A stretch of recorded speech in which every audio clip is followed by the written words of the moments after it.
Well. Welcome Turn to this another. Half-Life ass music off. I only want Morrowind music in here. Another very special election edition of Worcester Council Theater 3000. It's preliminary night. We're here. We're the Progressive Posse. We're cop hating. What else were we called today on the internet? I can't remember. Well, according to Red Metro Worcester, I am the leader of Antifa, and I went to Holden to rearrange people's family photos and replace them with pictures of Peppa Pig. And Ben White liked my post about that, so he's also Antifa. You know, heard it here first. Ben White's Antifa. Way to go, Ben. Yeah, You really gave up the game. We've been slowly infiltrating and sneaking into Worcester politics by forcing you to have right of center candidates and guests on the show every single day of every single week. Yeah. And letting the mayor and city manager say whatever they want without any sort of process or including the city council at all. And then it just becomes true. I mean, I like that. I like the radio station really is the forum. That's the public forum. It's not the city council. Right. Yeah. Yeah. That's what everyone's listening to today is terrestrial radio. So. Yeah, right. Hello, everyone. So we're taking it easy for at least a couple minutes now. We won't really have results back on the election till I got my little spiders out there that are probably going to get me some results back before we hear them officially from the city. But we will be watching the city's ticker of stuff that comes in. As soon as those come in, there's. Yep, 0. 52 registered voters. There's going to be as many watchers of this stream as there are voters in this preliminary election, I believe. Yeah, which, that's great for us as the progressive posse. Right. Did someone actually call us the progressive posse? Did they Colleen West called us the progressive posse on Facebook today. That's so cool. And I wrote back to her, giddy up. You're all right, girl. That's what I'm just gonna tell her next time I see her. Old girl. Oh, you're all right, old girl. Talk to her like Arthur from. We're gonna get her. Red Dead Redemption 2. I heard that Colleen West power walks like she's a mall walker around the west side, like with like the sweatsuit on, nice. Good for sneakers, like little headbands, and yeah, she's one of the most vile human beings I have ever come across, and I've only ever seen her in how she represents herself on Facebook. I met her one time in person, and she tried to call me disgusting, and then I just said, okay, why? And then she completely backed down. So, and she's an old lady. It's you just get off the internet. Stop being fucked up on the internet. It's not for you. We were born into this. Much like blanking on his name now. Bane. Yeah, thank you. Yeah, we were born into this. We were molded by it. We understand the internet is not real life. Some people Kathy do not Roy. I was going to say, somebody has to have a good Bane impression in them. Kathy Roy, you think you were born in the I was born in the darkness. You merely adopted the darkness.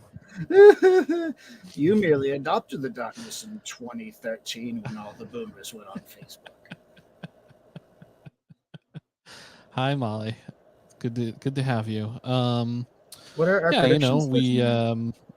We successfully Bill and then he passed the info along to us. We did a little digging and found out the man behind the curtain at Red Metro Worcester, Jay Given from West Aliens Boylston. This fucking piece of shit. Get out of our town. Leave us alone. Right. When he's not doing Red Metro Worcester, he's doing Ancient Aliens on the History Channel. He's imagining Bill's little neck inside of that right there in that picture. Hey. Careful talking about my little neck. I get self-conscious about my teeny little Twinkie neck, all right? No, it's a beautiful neck. I'm just saying that look at his massive paws. He just wants to grab this bull by the horns. Yeah, I took it upon myself in my most recent post to just do a little bit of digging and publish his phone number and email address and home address. And wouldn't you know it, Red Metro Worcester guy lives in West Boylston, not even Worcester. He is the secretary, or was it in 2021, of the West Boylston Republican Town Committee, which makes a whole lot of sense. That's where the real lepers, creeps, and wretched crypt walkers of Central Massachusetts live are on those Republican town and city committees. It is the club you join when no other club would have you. Is how Right. And they don't do anything, and they get angry online. And Yeah, exactly. They try and stir up trouble in Worcester to little avail. And if that's all they did, if they just spouted right-wing politics, then it's whatever. We just let them have their 4 likes per day, and pretend that they're being sneaky, and then literally like nobody would give a shit. Like I don't care. Colleen West wants to share every Red Metro Worcester post on Facebook. I don't give a shit as long as they're just saying like our taxes should be lower. Like whatever, I don't care. But like you start getting to like vile shit about people and like stalking like candidates and like cruelly misgendering and being homophobic and dehumanizing people, then fuck you. You don't get to keep your little bubble. Then you get to see what happens when you piss people off.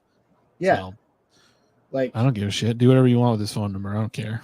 Yeah, you don't get to be a coward if you're going to say the type of shit that has been said recently, especially about 2. It's the worst when it comes to 2. Right. And the thing that really put me over the edge, where it's like I got to make sure that this is like in the SEO when you Google Red Metro Worcester, is that Jay Given's name pops up, is the fact that he went to Attell's house. Right. And was taking pictures of her and campaign supporters, literally stalker behavior, not like the Worcester police would ever do anything about that, but that's literally stalking. And you know what? If you're going to do that kind of shit, if you're going to start stalking people, you don't deserve to have your little anonymous platform that gets at most 3 likes on any given post. You just don't deserve it. Now it gets scrutinized. Now you get to just nobody. What was this all about? Because I have some recent thoughts about Ren too that oh boy, I can get into. She posted something about us because she was in the background of a shot last week, and I made a comment about her like that I was afraid of her and she said that it was misogynist bullying. I said I was afraid of her because she's physically attacked multiple comedians, and I was making a reference to that. She's another person. It's the same kind of deal. Like if she just was doing comedy, I don't care. I don't care anything about her. If she was just doing her politics stuff, I don't care. I never say a word about anything that she does. But when she starts talking shit about us, it's like I'm forced to tell people why I have disagreements with her. It's because she said the N-word multiple times at an open mic and defended saying it when people called her out on it.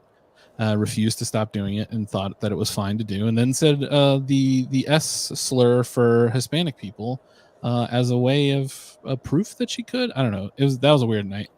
I didn't like that, and I told her that. And then about a year and a half ago, she told a victim of domestic abuse that their attitude was the reason that their man hits them. Another comedian, and I just think that's not the type of shit that I need to put up with in my friend group, my social media accounts. And now she's become obsessed and she posts about Woot Nanny all the time, which great, always nice to meet a fan. But I just want to be clear that it's not a difference in comedy or whatever. I don't think about her as like any of that stuff. And if she wants to raise money and help people out and causes in the city, more power to you. I have never said a word to her about that. But when you say vile things and people just call you out on them, that's normal. And you can't say that they're bullying you for just pointing out when you say vile things. Well, no. Well, Brian, I actually have a different opinion on that. I think that you're denying someone their free speech right. When you ask them politely not to say the N-word on stage, right, that is actually denying them their right to free speech. That is true. Yeah, and when you just simply ask them why they said it, that's denying them their free speech as well. Well, I mean, the answer should be obvious, right? Yeah, comedy. I guess it's fine. I'm sorry, that wasn't fair. I guess it's fine to say at Vincent's. Yeah, sure. So yeah, we're fighting back against everybody Wait. now. We've become haters. What did your artist say? Yeah, listen. Hold on. First of all, let's make this clear. Worcester Facebook is a den of lions, and we walk into that lion's den like elves, knowing we can only be killed by steel or fire, neither of which the lions possess. And we walk in there and we traipse among the lions, lightly and delicately as elves do, knowing that we cannot be harmed. So keep doing it. Just keep posting. Yeah. Just post away. Where is Jenny? Well, we might have Jenny on. Somebody later. please clip that.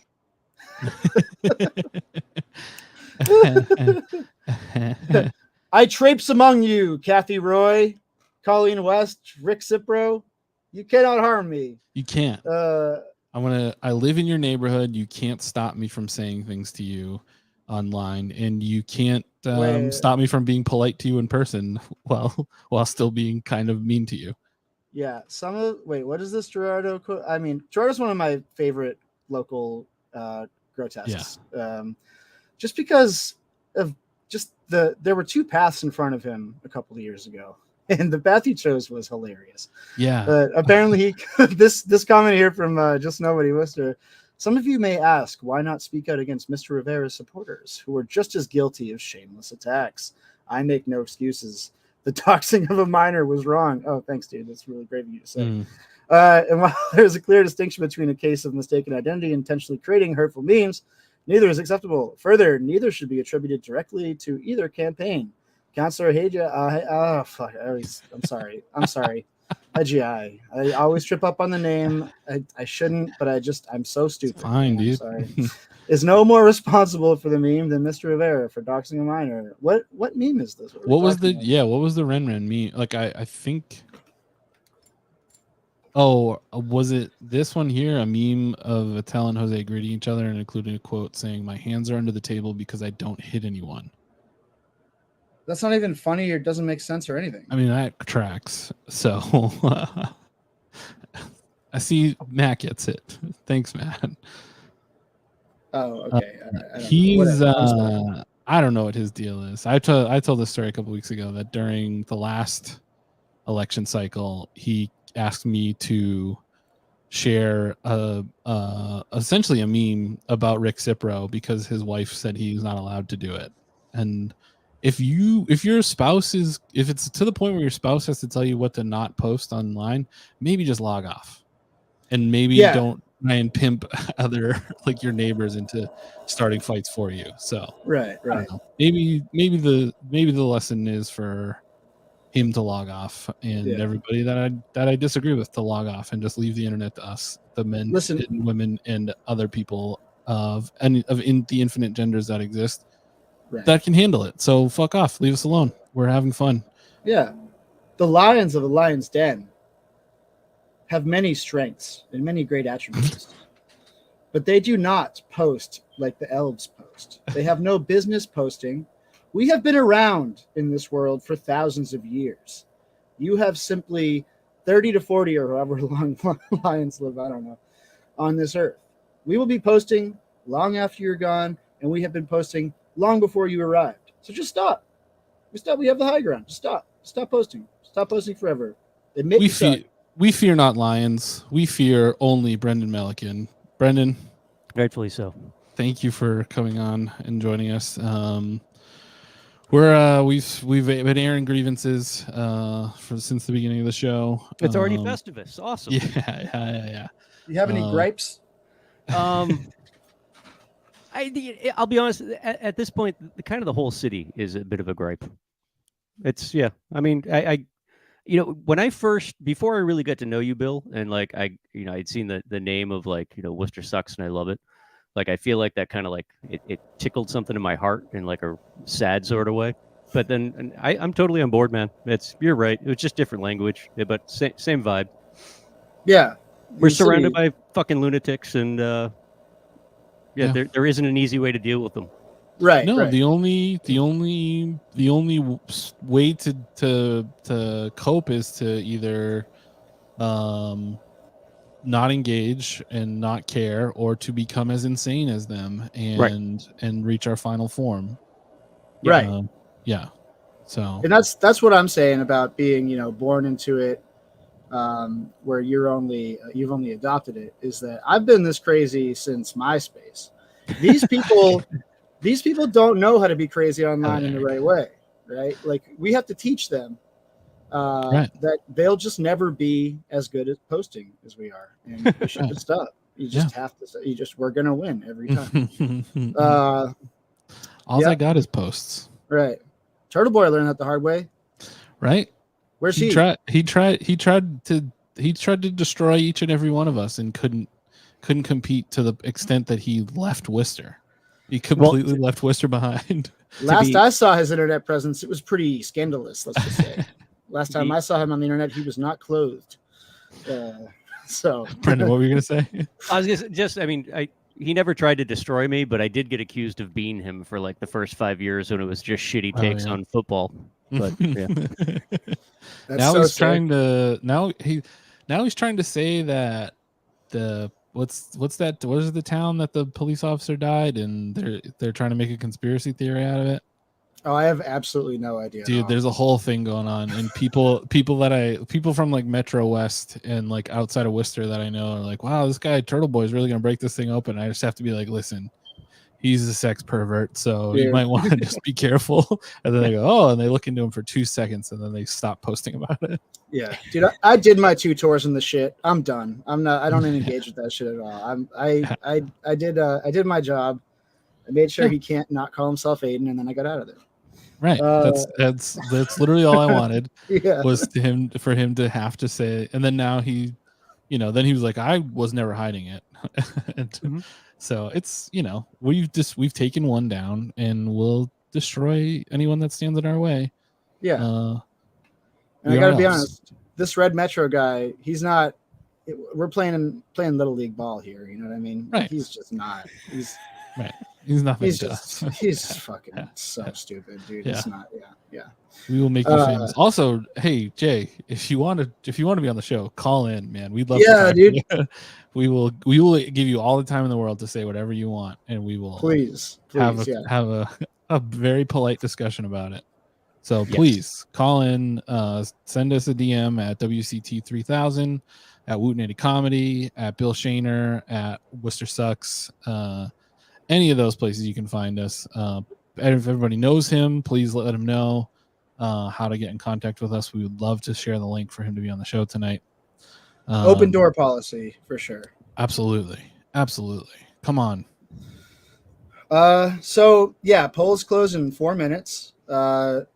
We'll probably know about some of the races pretty quickly, given that about 30 to 40 people voted today. The hand count would actually be quicker than waiting for the machines to power up. So it should be about 3 or 4 minutes. They're logging onto the machine, and somebody's like, I just finished. It's fine. We're good. Yeah, it's abysmal. Not even any hanging chads. Don't worry. Honestly, I don't want to make predictions 4 minutes before the numbers are going to start coming in. But I have I'd love to hear what people in the comments voting experience was like today and all week, if you voted early, and if mine was completely uneventful. It was just there by myself. I got to pick which booth I wanted to go into, which pen I wanted to use. It was rather pleasant. Oh boy. That's the thing. Yeah, this is what we were talking about last week, is like it's kind of empowering in a really sad way, of just like, I have such outsized influence in city politics. All of us do, by just simply showing up. Yeah. And it's it's hopefully we get. I don't think we're ever going to really expand the amount of people that vote to a really serious degree. But what we can do is make the people that will vote slightly more informed, so that they stop voting for the regular idiots, and smarten up a little bit and understand that we have power to wield. Right. I am surprised. I actually wasn't paying that much attention throughout the day. I was really surprised at how low the turnout was because I went over to 9-4 probably around noon. I think I was it was what was it? It was 280 or so, which isn't that entirely unusual. But for early 1-4 is the 9-4 number one. Oh, 9. All right. Which again is in a Tells district, and it is probably one of the heavier polling places. Is one of the two. Yeah. In 9, and that does I think bode very well for Attell. But it's I'm surprised to see how light the city overall was. But again, there's the other part too. Not everybody had races, right? Like I had one election to vote for in 9-4. Right. So I mean, we'll just have to see. It's I think I think what is going to be most fascinating tonight is what the actual numbers are like even more than what the results necessarily are. For sure. It's going to be like a referendum on these cranks, honestly. Like totally. Yeah. Or we're stuck with them forever. Well, that's the referendum. Are they insignificant or are we stuck with them forever? One result is like relieving. One result isn't so fucking depressing. So right. We're either staying normal or we're getting depressed tonight. Hard to tell which one. What were people seeing? Anyone in the comments that was over in 2 that has anything to report on numbers over there? Or have you heard anything, Bill?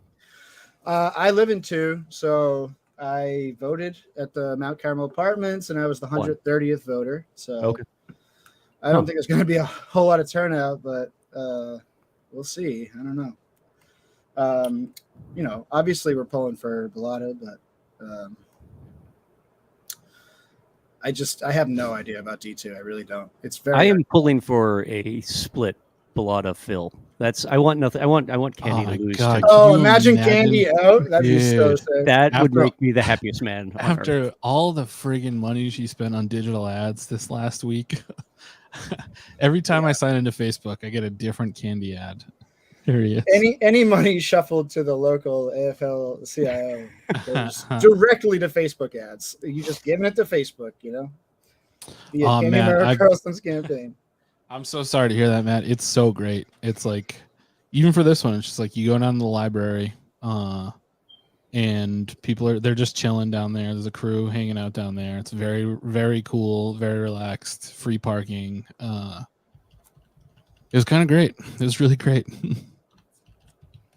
Do we have they put up the streaming tally yet? We have website? There he is. Bill, you missed it. What happened? Throw that back up, Jeff. Jesus Christ. Okay. You know what we got to do? Tying a news. Thanks, Travis. I'm tying a news. That's not. There's no. It's just a low. You're res. an elf. You're Legolas. Yeah. It's just there's not much good photos of you on the internet. Yeah, this is what we're doing. We're getting Bill headshots just for Photoshop purposes. We're gonna fund Bill getting headshots just so we can Photoshop him in more and interesting ways. A 3D scan of his entire body. Yeah. Can we pull up the tally page and see if anything starts to come in? Working on it. The one that they have listed seems like it's a video from a while ago and it isn't live. Okay. All right. That's the one that I have here. I'll send you the link, Travis, because it is live. It's not reporting anything. Oh, is she putting out physical mailers too? Oh yeah, I got one in my mailbox. It's pretty funny. Where is it? Yeah, that's the one I have. You can fast forward to the end of the video, which shows that it's not alive. Oh my God. Stakes are high on September 5th. I didn't take her for a De La Soul fan. Yeah. That is huge. That's a gigantic piece of very mail. Big. Yeah. The next city council will determine the kind of city we will be and whether we will continue to have record investments in our neighborhoods. That sounds like a threat, Candy. Right. That is so. That seems so desperate. Yeah, very much so. Yeah. All right, so we're looking for results now. It's very funny if the city just put up an old video like, no one's checking. To be clear, the names are right. It's just it's a loop. It's like a loop on 0. Yeah. So maybe they just haven't put anything in yet. Yeah, it's only been a couple minutes. But with such little voter tallies, candidates have their people at the polls who get the tickers, so they'll be probably calling it well before we see it on the city website. So I put out feelers for most of the your little spiders going, Bill. I'll follow up with them right now. Climbing along your web, just pulling a little strand here and a little strand there, waiting to feel the vibrations. Yeah, falling into my myriad traps. I'm like the Shelob of Worcester. Well, another Photoshop for Travis. I'm really on the Lord of the Rings fucking riff tonight. I don't know why. Just feels like an epic night. It's gonna, I don't know. And the thing is we now have 2 more months to 2 more months for it to get weirder. Oh, it's going to get so much weirder. Oh, so weird. Especially if a couple of these real grotesques get their way in. Like if we have a Ted Costas going to the general, that's going to be so fucking shit for D4. Right. I mean, that's the thing. Like, because there's so few options for a Ted Costas, they usually get through to the general because it's just people just obviously will consolidate around. If if you're a right-wing weirdo, then he's your only guy. If you're an ultra MAGA freak.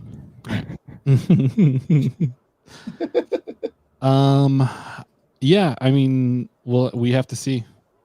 Yeah, that's going to be in November. We got a lot of thoughts on that, honestly. Yeah. I think I don't know. We'll keep talking about it as we get closer. Here's how it works with the mayor's race. September 12th, I believe, is when at-large candidates withdraw their candidacy from the mayor's race. Yes. They have until that day to say they aren't running for mayor. Otherwise, they're de facto running for mayor.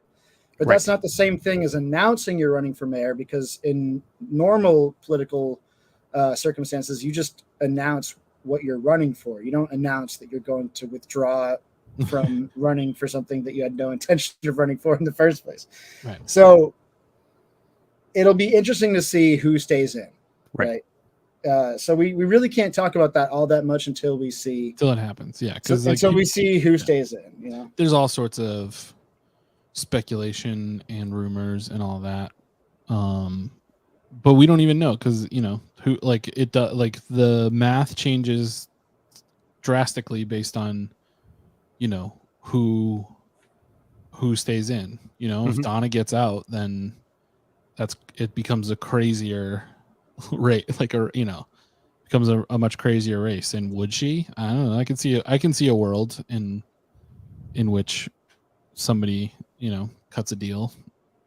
Yeah, and I mean, especially if you look at if all the district races that had preliminaries went progressive, there's more of an argument to be made that almost all of the at-large councilors should keep their name in the for the mayor's race, because it's gonna bring out their supporters that much harder.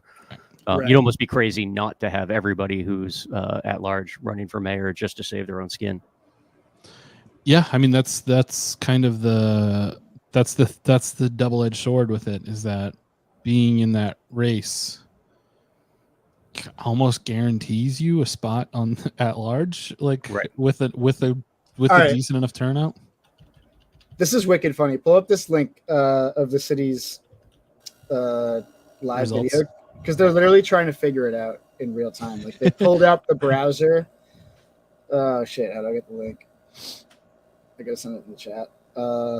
They're like literally trying to figure it out right now. It's like they're zoomed back on what's supposed to be a live video. They're zoomed back like 30 minutes.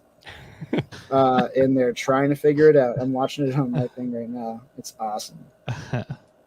We'll pull that up here. Like, it says live on the app, but it's clearly not. It's funny. Oh, this is fantastic, Yenny. That's great stuff. From our friend that you know. All right. The header image on the Telegram's results page right now is Matt No. Yeah, that's What do we got? 4-3 Rob 49, Candy 18. That's awesome. Yeah, there he is. There's our boy. Damn, if Rob wins D2, this is cause for momentous celebration. I'm only going to feel comfortable if it's Rob and Phil. And I won't consider it a win unless it's Rob and Phil. Then it's like a win, a generational win. That's like one of the coolest outcomes ever. Yeah. If it's Rob and Phil, we'll have the best race in the world. Yes. Phil will get so nasty towards the end. Yeah, and our memes, just this was the only thing that I was upset about with the preliminary ending. Is like Phil Palmieri goes away, and then what do we do with all those Matrix memes that we were thinking of? Right. What do we do with all of our "Where in the world is Philip Palmieri" memes that we've been making Travis make? See, what are we gonna do? There's so much fertile ground.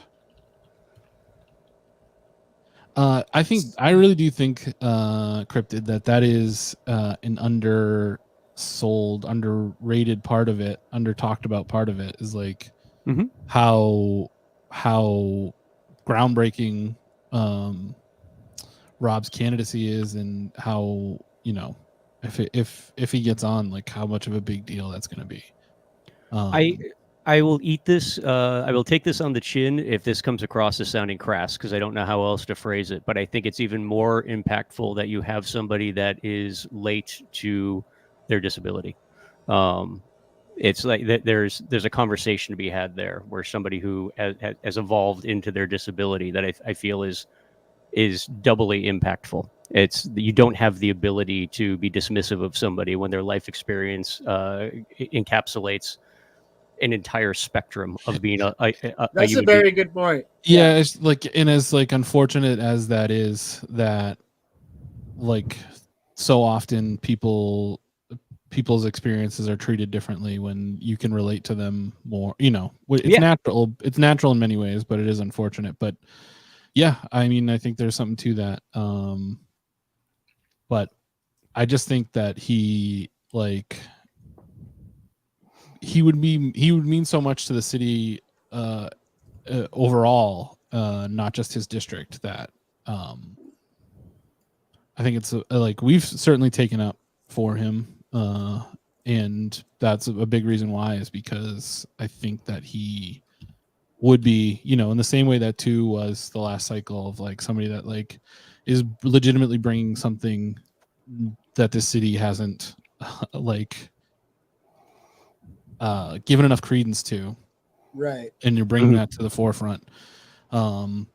It's crazy once you start looking at things from that lens of like equity and like accessibility, how dire this city is for people, how hard it is to exist here if you have any disability whatsoever, any mobility issues whatsoever. It's just so I think, you know, you can't ignore it if that person who's willing to like speak up is there on the council floor with you every week.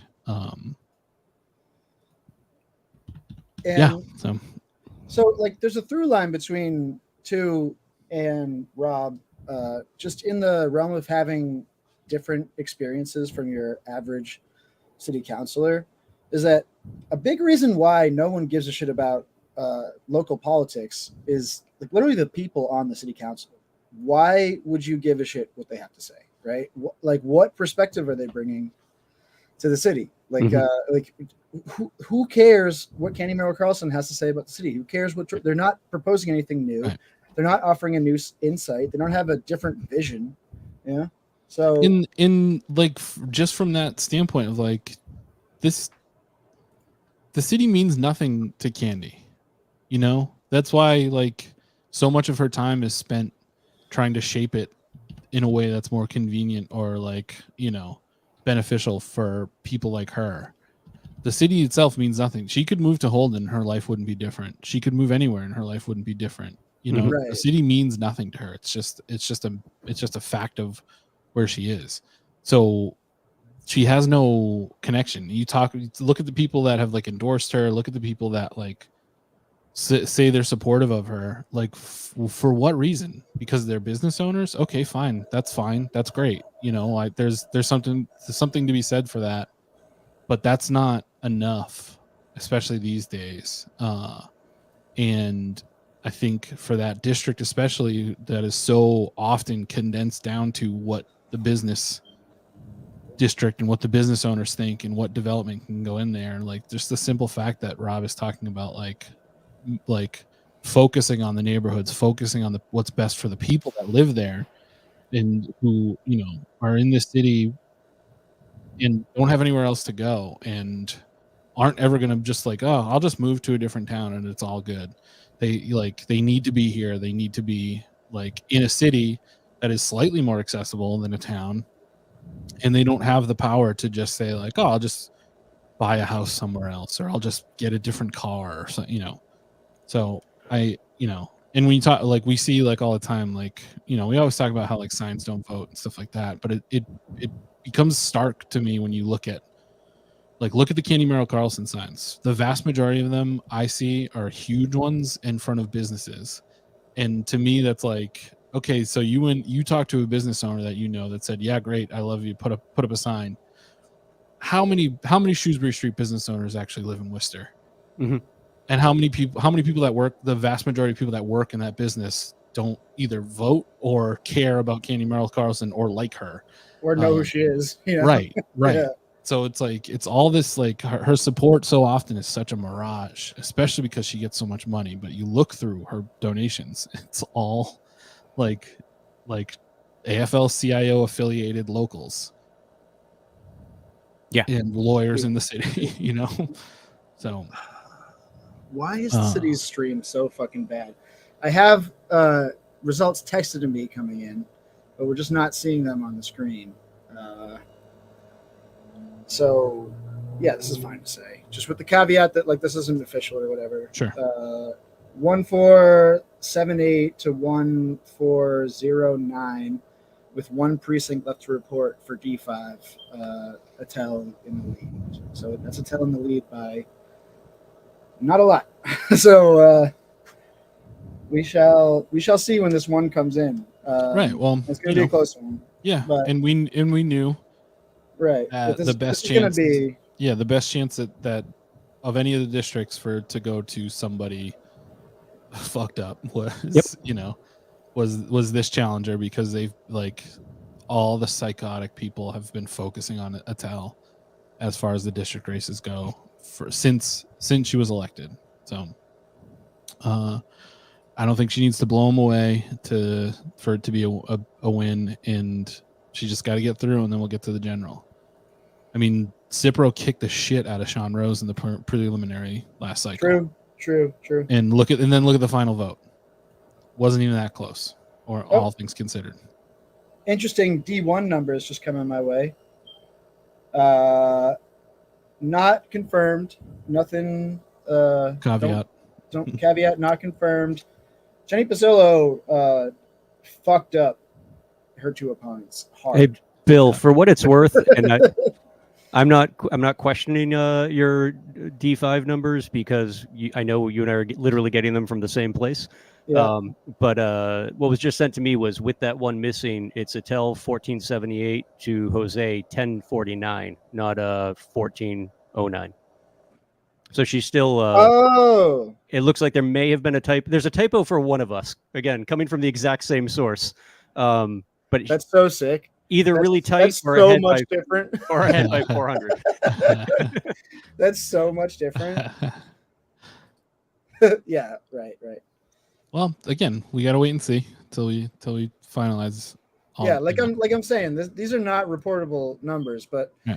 D1, it looks like Jenny Pizzillo comfortably walks into the number one seat here, and will be challenged by Peterson. And Larry Shetler did not do very good. No, I'll just leave it there. I'll just leave it there for now. Yeah, Larry Shetler did not. The Buddy Cianci administration has no pull in Worcester, it seems. dude, wild. So can we talk about? We didn't get a chance to talk about that. How wild it is that's how he was selling himself. Like, as the urban planner for Buddy Cianci. The only thing people know about Buddy Cianci is that he used his mob ties to help with the urban planning of Providence. Yeah, like that is the one thing that Buddy Cianci is known for, besides a certain ashtray getting thrown at somebody.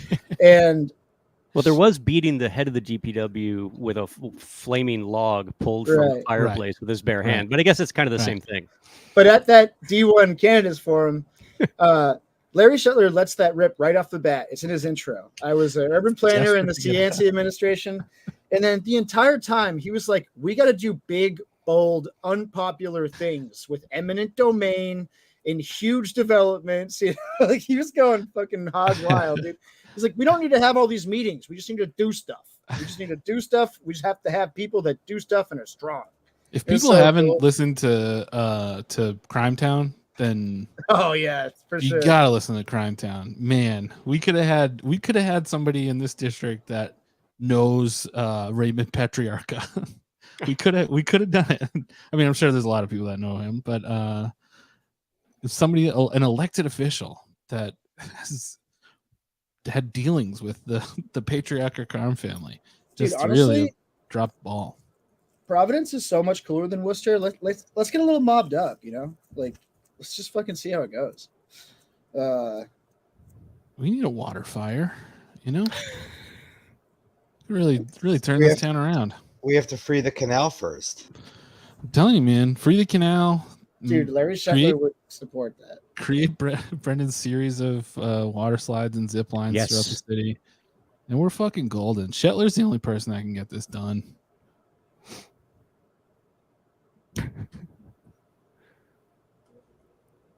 Wow. You know, I look, I don't want to shit talk Nico here, man, but you literally had one job tonight. You know, this is crazy. Really, I mean, so does anybody have like cable? Like, can you turn on the TV and see if this is just the stream that's fucked up, or is it the cable station that's fucked up?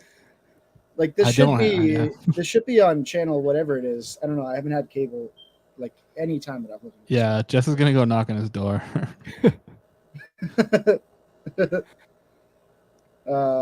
Suddenly, the people whose the clock is still blinking on their VCR are the only people who know what the election results are. Right. Somebody call Colleen West. Well, I just got some stuff that I can't even say out loud that should put us all to ease. Let's just say. They got him. They captured Mo Bergman. Mo Bergman has been returned to the swamp. He will be brought to justice.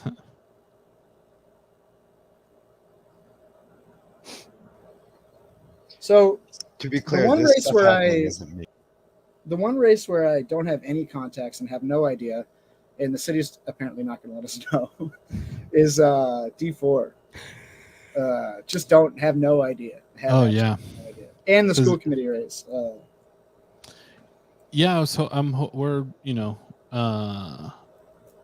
we're hopeful to get some word on that. We're honestly, if anybody has cable, turn on your TV and see if your TV's cable access channel is as fucked up as this. Yeah, Travis, what happens when you go all the way to the end of the bar? Is it like a live video that's just scrubbed back, or is it?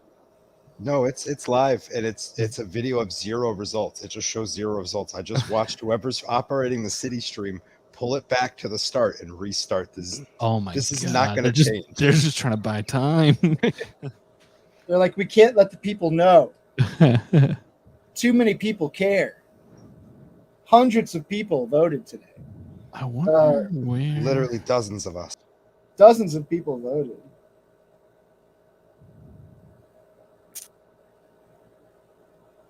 All right, so it's good news so far, is all I can say right now. What do we do about this? How do we get around this roadblock the city's thrown in our way here? I mean, Yenny is right. It did take a little while during the general. Yeah. But But no, Yenny, but let this us know. Let us know what's happening. Say hello Yeah. to Tell for us. Yeah, if you want to do a man on the street. Jay got him. Jay got to Nico. Elections are canceled, folks. You know, let's see if the city's Facebook is live. It would be the same information. Yeah, but it might be they use such different like streams. Sometimes you're It's right. fucked up. Why is my Facebook in French right now? This is the most Worcester problem we've ever had. Guys, my Facebook turned to French. I've been hacked by Red Metro Worcester. I don't know what to do. Story is the same in French and English. If I can only figure out what settings is. The patch is posting results. Live Patch has updating. The patch. All right, I'll just read off what the patch has. Well, I'll send the link so we can look at it. We'll just keep refreshing the patch's story, I guess. The patch is going to do a better job in the city of Worcester of putting these results up. Copy. Paste. Come on. Ooh.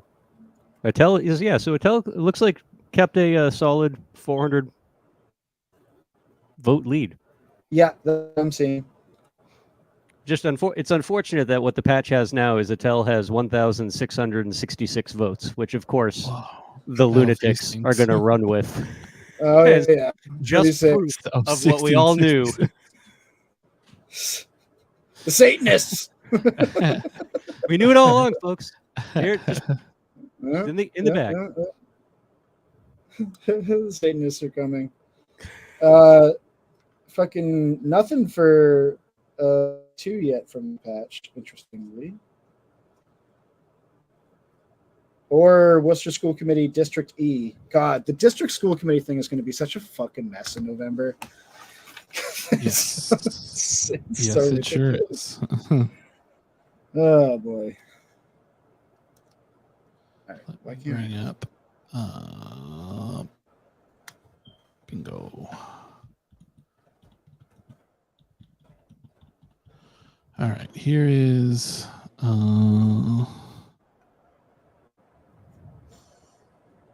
let's see, the count right now is 1,500 to 834 for Jenny. Yeah.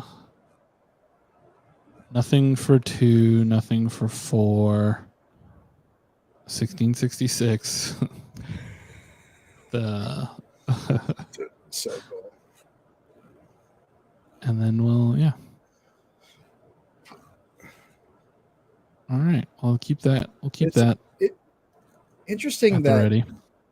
How do you have like one district reporting and not another? It's kind of weird. I don't know. It's not that even that they're reporting. It's that 5 and 1 have people at all the polls. Okay, gotcha. Calling in the numbers as they close them down. Yeah. Yeah, the school committee lawsuit is very well intentioned and a good idea. And it really is the city council's fault, I think, for not just mirroring the 6 school committee districts, because that would have saved a lot of headache. But the only tangible outcome it's produced so far is that the Chamber of Commerce is walking into a school committee seat. So, right. Yeah, that's I don't know. What do? We start up a writing campaign at least? Dude, there's no write-ins for the general election in Worcester. That's this right. is something I just found out. You can only write in. Found that out last time. Yeah. Oh, well, I said I just found out. I guess I wasn't listening last time. No, there was maybe it didn't come up on the show. Maybe that's something that I was planning until I found that out. But yeah, that's infuriating because yes, they are just getting a free seat. Yeah, they're gonna be like, we should take a vote in favor of charter schools. What do you guys think about that? Well, here, I mean, this is the only upside to that is like the lawsuit goes through and they have to do special elections with new districts, and Right. maybe we fix it then. What's this 187? This 96. 9-6. Yeah, That's- so Hi, so Matt. the patch has it up unofficial. Attell walked into D5. Jetty walked into D1. Mhm. We are still waiting on the rest of it. D2 is a big question mark. Yeah. Because some of those numbers coming in, even just in the chat, were very encouraging, but like you can't tell based on individual wards and such. Right. No. Some of them are so small. It's I mean, I know in one of Attell's districts, there was one polling place that it was dead even, 62 to 62. I mean, those aren't even real numbers. Yeah, right. At that point, you just fight it out. That's True. Yeah, Matt, did you see yourself on the splash page for the TNG? You're becoming something of a celebrity here in the city, and we just hope that you don't get too big for your britches. Yeah, this is how it starts. Yeah. That's why the three of us are such dickheads now, Right. because people recognize us at the grocery store. Yeah, don't ever do that. Just kidding. Who am I, Mick fucking Jagger? If you see me at the grocery store, say hi, please. Yeah. And if you're wearing a Woot Nanny or WCT 3000 shirt, I'll sign it. Even if you don't want me to, I'm signing that fucking shirt. Oh man. Yeah, signing people's shirt without their consent. Where are we on that? What's the social politics on doing that? It's I pretty guess cool. we're gonna find out. I'm willing to step into the breach to find out. I got the moves like Jagger. What song is that? Moves like Jagger. It's by what are those guys' names? Yeah. The guy from The Voice. Maroon Montel 5. That's Maroon Yeah, 5. Jesus Christ. Maroon 5. Dang. When they were first coming up, they were a ska band, and a friend of mine used to work in like A&R for record companies, and he signed them as a ska band. And then what's that main guy, the tattoo guy, his dad is annoying, I guess, and so he's like, yeah, forget it, and he like dropped him, and then they like reconfigured as like adult contemporary and became billionaires. Right. Someone high up in the music industry world was like, have you ever tried drinking baby blood? And the dude was like, no, I'm all in. Like, okay, just do this eyes wide shut ritual, and then you'll be a billionaire for the rest of your life. You can take your shirt off at the Super Bowl. Yeah. Do you want to get a bunch of traditional and prison tattoos, even though you're from Orange County, California? Yeah. Yeah. Oh man, that was so douchey when he took his shirt off at the Super Bowl, and like it was just a mom feeding frenzy. I will say that one positive thing is that the meme that came out of the like, oh my god, that fucking body is the funniest fucking meme to me in the world. It is so funny, and I wish that it got another upswing, because it's just endlessly usable. Oh yeah, how old was that girl? Like 18 or something? Yeah, probably. Not cool, but Whatever. No, I'm clowning on him is pretty funny though. Pretty fucking great.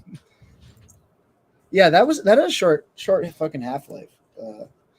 Too bad. Yeah, it was like 3 days. It's just what a stupid world we live in. Yeah, but at least here in Worcester, it's way dumber than everywhere else.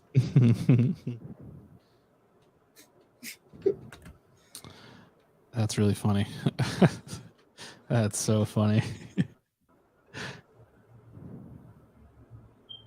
Let's refresh. The patch here, see here. Walter doesn't even switch to Jose's point of view when he tweets for him.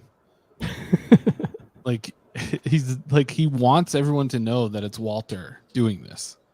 Right, that's the thing. It's not stupidity that he's doing that. It's complete vanity. Like he's really like he inserts himself. You don't know who people's campaign managers are, right? Like Attell is announcing her win there, just to make that official. Oh, She that's what? sick. Attell is announcing on Twitter that she won by 455 votes. So similar to what Sick. Patch has. So we can put that one to Sick. bed. Sorry to interrupt, Bill. Oh, I forgot what I was talking about anyway. Oh, there we go. Sick. And 455 votes in the context of that's like a third of the votes. It's like yeah. Yeah. it was 1,600 to 1,200. Yeah, I mean, I'll be curious to see what I'm forgetting his name right now, which is terrible. I've already forgotten about him. What the tally was for the third person in that race. Edson. Edson, that's right. But it's not likely that the spread changes against Attell's favor between now and November. And still nothing reported from the patch from the other races. I don't know if we're getting any more results from. Nah, this is annoying. Well, we have should we bring on our guest? Yeah.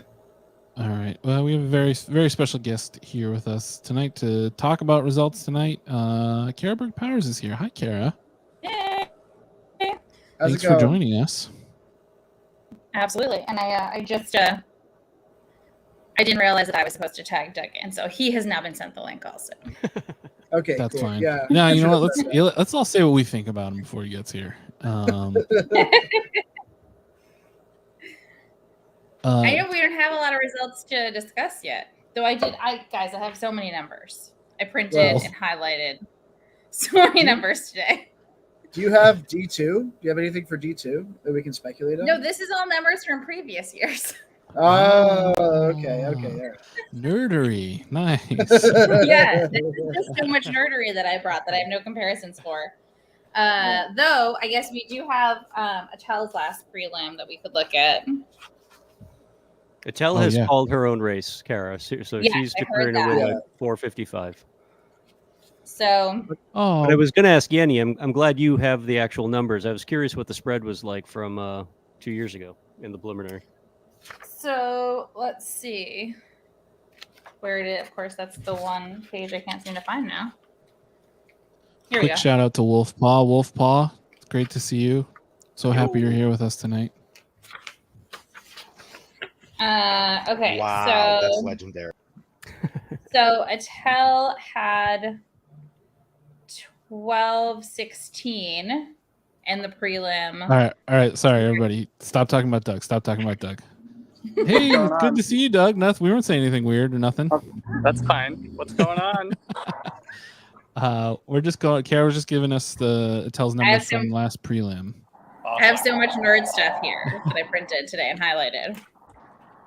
Cool. Can you give us those again, Kara? I think I cut you off. Yeah, it was 1,216 that Attell had in the previous prelim. All right, so expanding the vote here with an extra. No, was there 3 last time too? Yes, there was. There was 4. Okay. If we were to charitably, if we were to add Yenny into Attell's, then because I feel like very similar political profile, Yenny had 133 in the prelim, so you would get 1,349 for the progressive ticket. Mm-hmm. Yeah. Doug, so a lot of fans in the. Yeah. Doug's got a lot of fans in the audience, and a higher turnout too. Yeah. So there was 2,223 total for ballots cast in that race. And if I remember correctly, this was a prelim only. I mean, a precinct only preliminary. Mm. Yeah. Kara, what was the vote total for Stratman and Quist in that preliminary? together, it was, let's see, this math's a little harder. No, it's not. So 835. Okay. So a little bit tighter, but not wildly so. Yep. Doug, answer the question. What villainy are you planning? My villain era. Well, it's probably going to start with toppling Candy Carlson, and then we'll see where it goes from there. We love to hear it. Yeah. We're still waiting on D2. You guys have any takeaways so far from the night? I've seen some screenshots, and they're not looking super good for Candy, so that's good news. No. Palmieri's taking her out. Well, this is what I'm really. This is like the nail biter, right? Yeah. Is like because they have such a like they're pulling from. So usually, what happens in Massachusetts politics when you have a three-way race is what happened, unfortunately, in Rhode Island tonight, which is that progressives split the ticket. You end up with the middle or the the sort of conservative or center right person. But in this case, you have a clear progressive and two center right establishment folks. And so they're splitting the like usual suspects. And so it'll be really interesting to see how much of a split that is. Right. The only time in my life I'm actually rooting for Phil. And I love it. We desperately want him to get through. There he is. That's amazing. Did you get? That's like literally. Like I think about the moment in 2019 when we found out that not only did 2 get on, but placed 4th. Right. And then also that Diana B and Carrie got knocked off. And I was like, wait, what? Like that would be what it would feel like, I think. Yeah. And I think we all deserve that. Yeah, I think we do too. I mean, I think but it also goes to show, I think, what we were able to accomplish in 2021, wasn't just a one-time thing, right? Like we really got a movement, started, and I think we've all been putting in the energy to keep it going. So I think it's a testament to a lot of folks who have been out knocking on doors, raising money to support, finally support progressive candidates in the city. Right. I think we were talking about it the other day. Like you don't think about it because Candy has an insane amount of money for that race, but like Rob's almost like she was trying to run for a higher office. Oh, is there something to that? Well, she can't anymore because she's not in the district. Right. Oh, okay. Yeah. So yeah. Interesting. We can thank redistricting for Senator Robin Kennedy and not Senator Candy Carlson. God. Oh man, imagine trying to cover Petty versus Candy Carlson. Oh my god. Oh, he wouldn't have run. And again, that's just another comedy. Just like Maureen didn't run for mayor this time, right? Out of a gentleman's agreement with Petty. It's but Rob raised a lot of money for a city council race, like a really impressive amount of money. So when you look at the last cycle and see how close Johanna got with really no money, and not doing the kind of disciplined canvassing, IDing that Rob seems to be doing. Right. I mean, yeah, we can't actually know, which is wild to be in this position, but yeah, I'm really fascinated to see what happens tonight. I'm really fascinated to see what happens in November coming out of it. Because like you said, Doug, that just exemplifies the work that people are doing in this city, and when it's starting to show results is pretty cool. It's pretty cool. I mean, just the fact that you all have the viewership you do on Tuesday nights, I think is a testament to and it's what's interesting.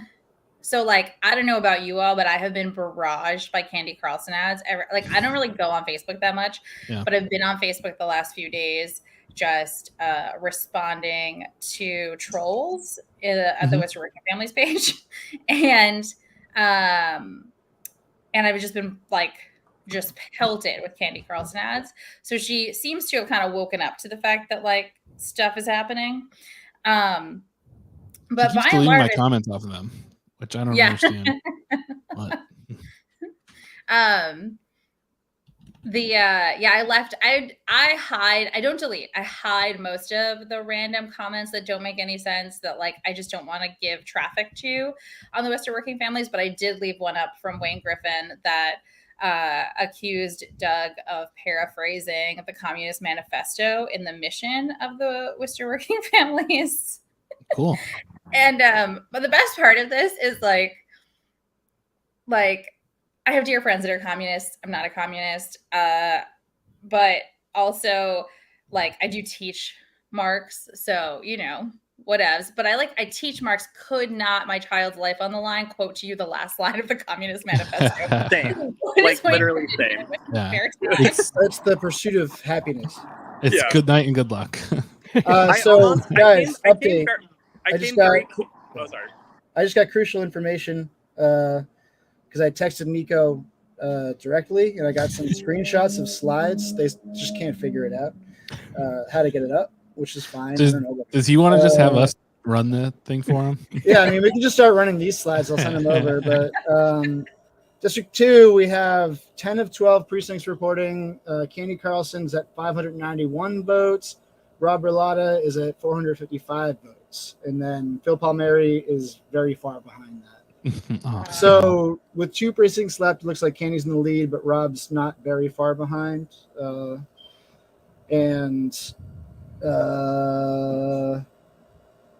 School Committee District E, Nelly Medina's in the lead, but it's only 3 of 10 reporting, so that's useless. Yeah, especially we don't know which 3 they are. Right. And overall, there's only 23 of 52 precincts reporting numbers yet, which is crazy, honestly, because like we're talking about like maybe 3,000 voters, right? Like, why is it 840? 5,000 at noon today. Oh, okay. I mean, but here's the thing: the amount of voters, honestly, shouldn't really matter that much. You print the machine tape, you send in the results. Right. Yeah, like why is it taking 45 minutes? They just like getting cocktails first, you know? Trying like, to doctor it. So I have a direct line now to results, but that is. But I think our field is starting to take shape, and that's good. And the fact is, like, the turnout does seem to be up a little bit. For like, if we look at, so usually when you want to look at like turnout and compare turnout, you want to look at like elections, and there aren't a lot of like elections to this because we have no general whatsoever. So the closest is the 2021, where it was just prelims, but there wasn't, like, Candy wasn't in that one. So that was just 1 in 5. And the turnout for that total was 5,000. The last like election for like citywide is probably closer to 2015, where like you would get some citywide numbers, but a similar interest. And that we're looking at closer to like 8,000. Thank you for that insight. That's super helpful. Yeah. I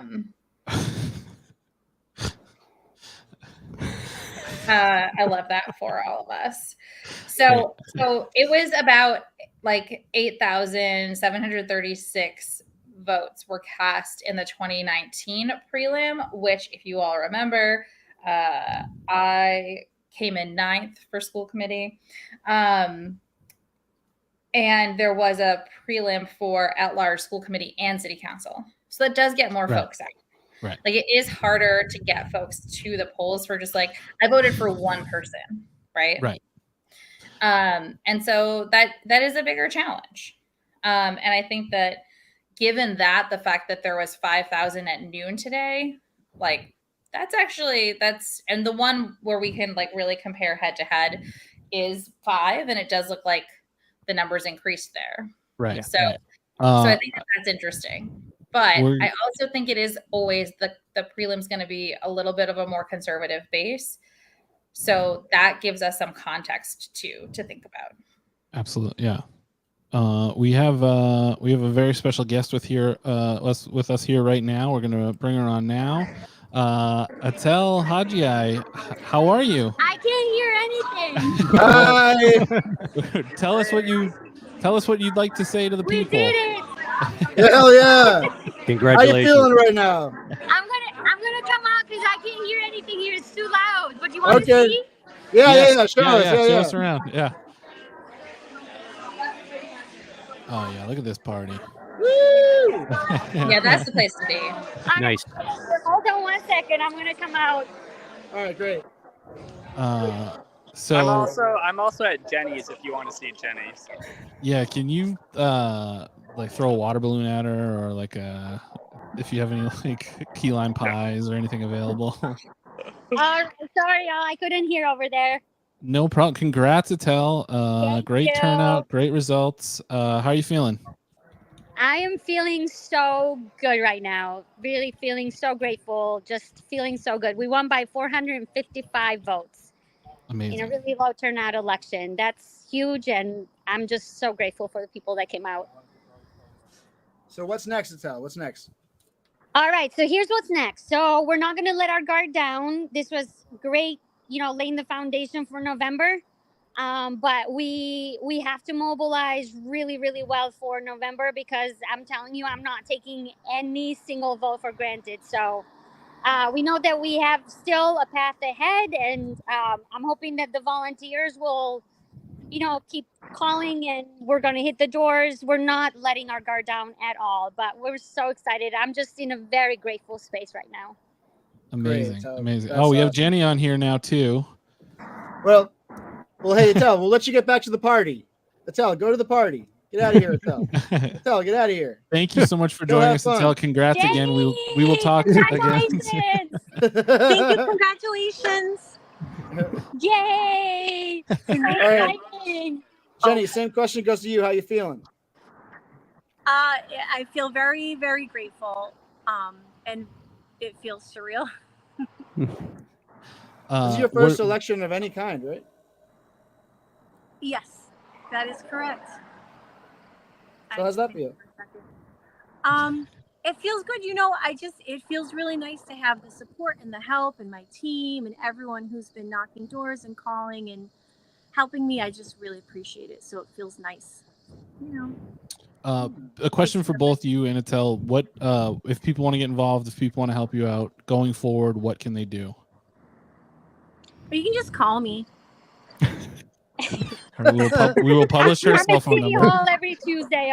No, you can just go to any of my social media and call, text. We'll hook you up with whatever you need to get on the doors. But once again, for both of us, I don't want to speak for Jenny, but this is just round one. The preliminary just lays the foundation, but we have to work hard, probably twice as hard, to make sure that we get a good turnout in November. Absolutely.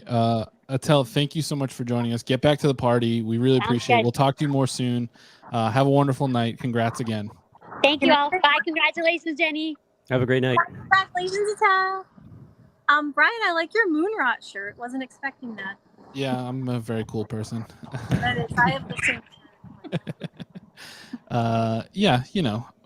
Because your partner did their photos.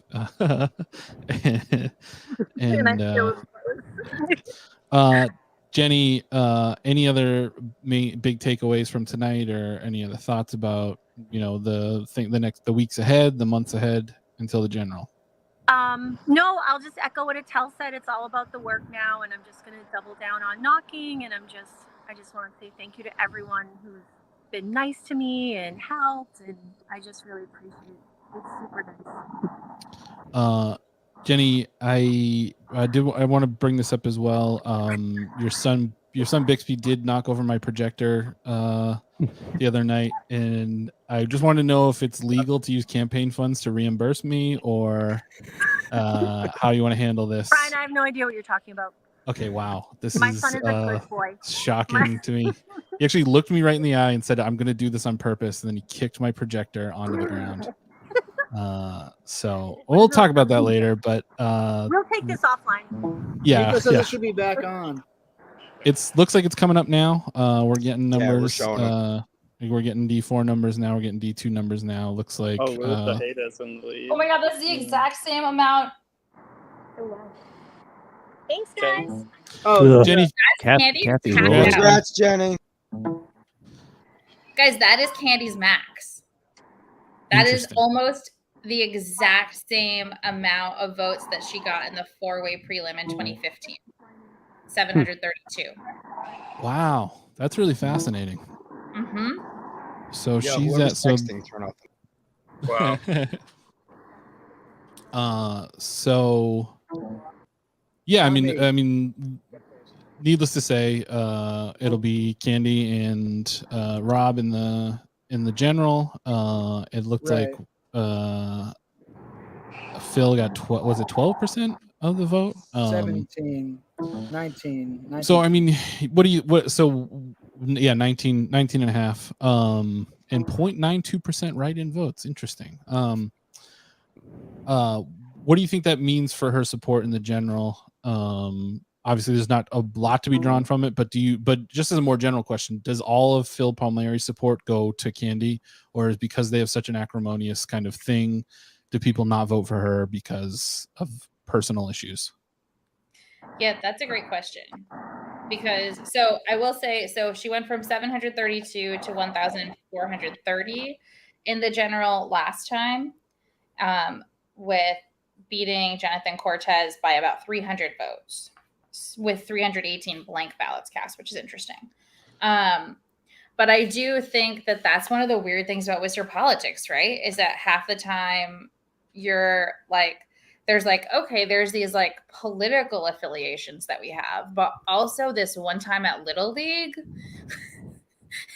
Right. So, yeah, no. Right. It's true. It's true. And I think what we saw when she was up against Joanna last time, like there are just like, you know, given the differences now of just like in terms of like campaign strategy and doors, not like there's just a lot of folks who simply don't like incumbents and don't like the candidate who's in office. So I think a lot of those Phil Palmieri votes are winnable by Rob for certain. it looks like we have the race in 4 now, and Costas did not get in. Oh, very interesting. Kathy Roy and Nellie Medina are separated by 2 votes as of right now, with one more precinct left to go. Yeah, these aren't the final numbers for Jenny, and yeah, no, it's Katya and Ojeda. That is extraordinarily low. I guess I know that's split up enough that I think the turnout's not too off of everybody else, but well, I mean, District 4 historically 6,000. I mean, yeah, where are our totals? Why am I having to do this much math?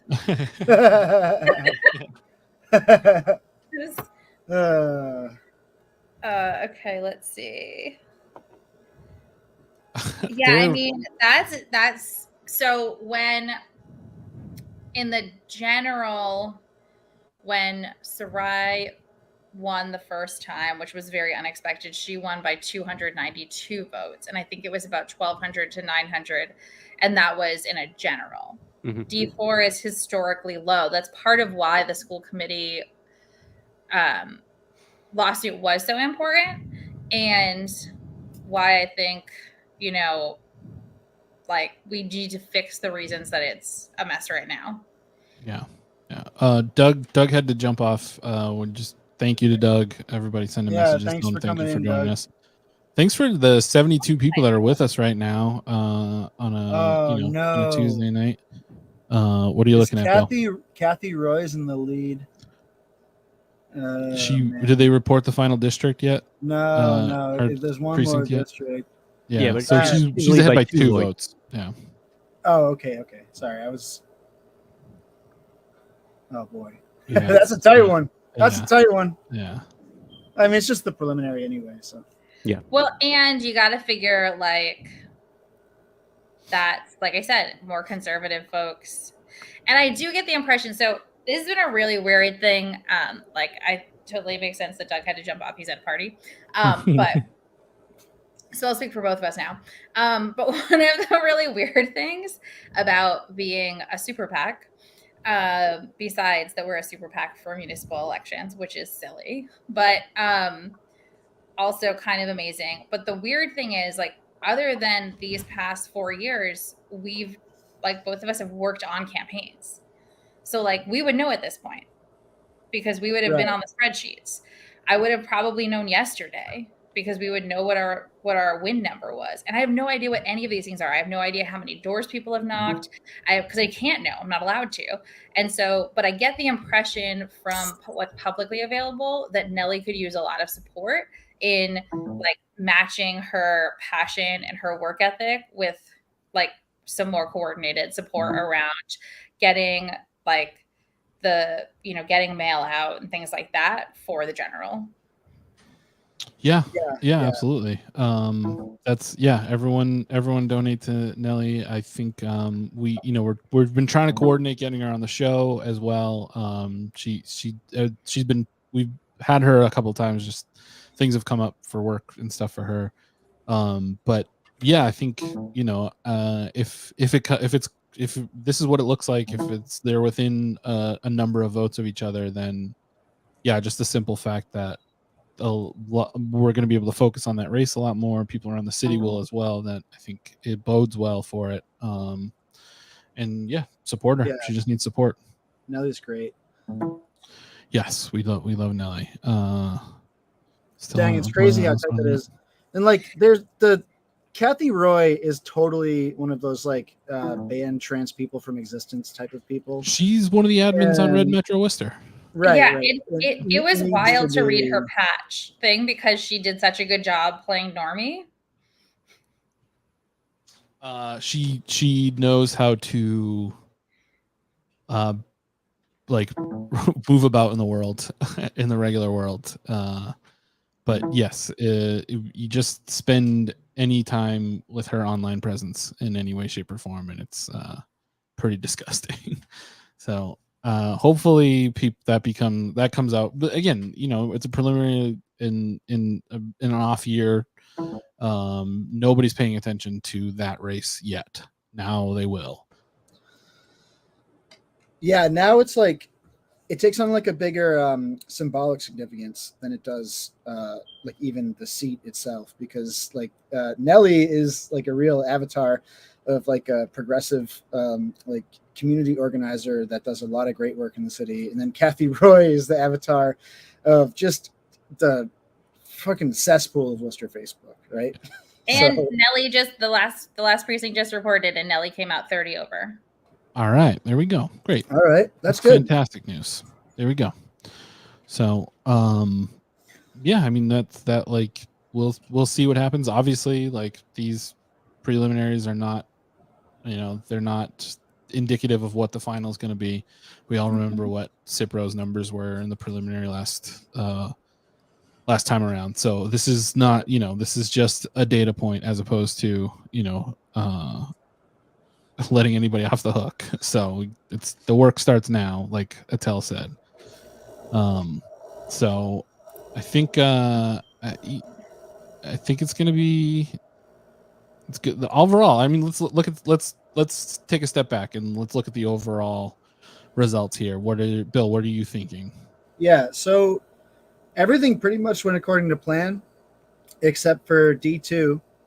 But D2 is still encouraging, and it's still a race, and it deserves a lot of attention. And that's a 7% split there in D2 between Carlson and Bellata heading into the general. That should not be looked at as like, oh, Kanye's going to walk with this, right? Like that race deserves a lot of focus. And we have a real chance to unseat one of the worst city councilors that we've had for a long time, like a very pervasively negative force in the city. D1 and D5, great. it was nice to have the anxiety washed off that Rivera was actually going to stoke like a townie revolt. You know what I mean? Like that was a real possibility there for a while, but like it doesn't look like he really has the sauce, so that's good. And then D4, I don't have an opinion on, besides that my top 2 picks advanced and 3 psychos were knocked out. Like I'm just happy it's not Ted Costas, right? School committee district E, that's a tight one. It's a really tight one. 30 votes and like really 2 very symbolic candidates that are bigger than just one school committee seat for interpreting the political landscape of Worcester. Right. So Nelly Medina, I think that the takeaway here is that, can't give up on any of these and rest on your laurels, but D2 and school committee district E need the most support in order to make the selection, what we really want it to be, right? Yeah. And now with us adding in the general election stuff, I would add to that district C for school committee also is going to need a lot of energy and support. Gemma is working really hard, it looks like, and I appreciate the public posts about door knocking because it helps me know a little bit what's happening. But Diana Biancaria is going to have that same kind of built-in base that Candy has. And so I think that's going to be one where people need to really turn up. And I think also, but I do think that yeah, Candy is the most vulnerable city councilor right now in terms of incumbents. And I think that Colorio and Bergman are still very vulnerable. Mm-hmm. And we have such a strong, we have had a lot of new blood, new energy races before in the past few years, but none that are working as hard and are as cohesive and are just really actually talking positively about what Worcester can be as we do this year. And I think that that's really exciting. And I think it is partly like building on the last 4 years and the progress. But I think it's really, it'll be interesting to see how much the incumbents take for granted that you guys exist, that there is this whole crew of people that are actually paying attention to city politics, that they can't just like dismiss people like polished professionals like Domenica the way that they try to with Tu and Attell, even though obviously they're both polished professionals as well. It'll be interesting to see like what the reality versus their perception is. Yeah. Brendan, did you have any standouts to you? Well, the thing that I was going to ask Kara, and I guess I'll ask all you guys, we talked about it a little bit on when we did the Power Hour. Kara, do you think, because you mentioned Mo and in particular as, still kind of weakened, Candy, obviously so, do you think the news about the chief impacts them the way it would or should if we were a real city? Where like people actually news cycles. Like we have this narrative in the air that the guy retired and, thanks for all the hard work. But I'm just so happy he retired. It's also something that over the last 2 years, I mean, we've got a not insignificant number of counselors who have hung their hat on his career. Yeah. Him doing the right thing every step of the way from 2020 on. And that just, we know it blew up in their face, but I'm not entirely convinced that the city as a whole realizes that just blew up in their face. Yeah, I will make this plug real quick for all the folks on here. If anyone wants to volunteer doing some video cutting over the next couple of weeks, we will be releasing our endorsements and our anti-endorsements over the next week for the general. And there is a lot of really great video footage of Mo Bergman caping for the police in really vile ways, and some really great footage of him caping for problem pregnancy for some reason. Yeah, that was really aggressively weird. Yeah. And so I would love to make sure people do remember that, because I think you're absolutely right. Like even no, they won't face those consequences unless people actually do know. And I don't think it is just that there is so many more people that aren't concerned about that. It's just that the day-to-day folks are not here. Correct. Are not on Twitter, right? They're not like in our group chats, like sending Worcester hates you memes back and forth. And so I think like they do also, and you know, some of them might be put off by that, right? Like we do also, I think, need folks to remember, like, you know, pulling up the footage, like they weren't on the ShotSpotter public safety meeting, right? Like listen to like evidence after evidence after evidence after evidence of people and like experts saying this is a racist profiling tool, and then Kate Toomey going, the ShotSpotter guy told me it's not. Right. So we're gonna get it. And like most people haven't seen that, so they do need to be reminded of it. Or it's an opportunity.